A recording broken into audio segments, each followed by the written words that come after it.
ఓం శ్రీ గురుభ్యో నమ. ఓం శ్రీమాత్రే నమ.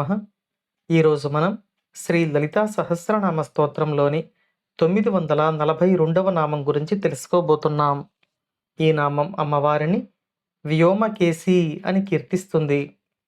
ఈ నామానికి మంత్రస్వరూపం శ్రీ వ్యోమకేశ్యై నమః. ఆకాశం యొక్క స్వరూపంలో ఉండే శివుని నామం వ్యోమకేశుడు. ఇక్కడ వ్యోమ అంటే ఆకాశం, కేశ అంటే జటాజూటము. ఆకాశమే శివుని జటాజూటముగా లేదా శివుడు ఆకాశమంతటా విస్తరించి ఉన్నాడని ఈ నామం మనకు తెలియచేస్తుంది.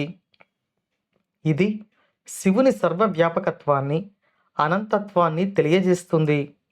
ఈ స్వరూపంలో ఉండే శివుని యొక్క శక్తిగా అమ్మవారు వ్యోమకేశి అని వసిన్యాది వాగ్దేవతల చేత కీర్తించబడుతున్నారు.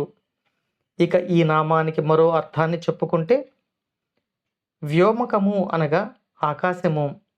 ఇక్కడ ఆకాశము అంటే చిదాకాశము అనే అర్థం తీసుకోవాలి. చిదాకాశంలో కలిగే స్పందన శక్తిని ఈ నామంలో వ్యోమకేశి అని కీర్తిస్తున్నారు. ఈ చిదాకాశమునకు సహస్రారమును ఒక ద్వారముగా చెప్పుకోవచ్చు. పార్వతీ పరమేశ్వరులు కొలువై ఉన్న ప్రదేశము ఈ చిదాకాశము. అనంతమైన ఆనందానికి, పరమాత్మతో ఏకత్వానికి, అంటే పరమాత్మ యొక్క పాద పద్మముల సన్నిధిని చేరడానికి సాధకుడు సహస్రారం ద్వారా ఈ చిదాకాశమునకు చేరుకుంటాడు. ఇది కుండలిని మార్గంలోని అత్యున్నత స్థానంగా మనకు చెప్పబడుతోంది.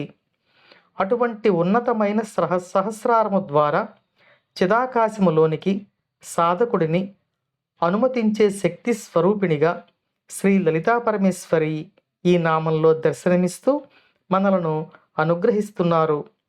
అమ్మవారి అనుగ్రహం మనందరిపై ఉండాలని కోరుకుంటూ ఓం శ్రీమాత్రే నమః.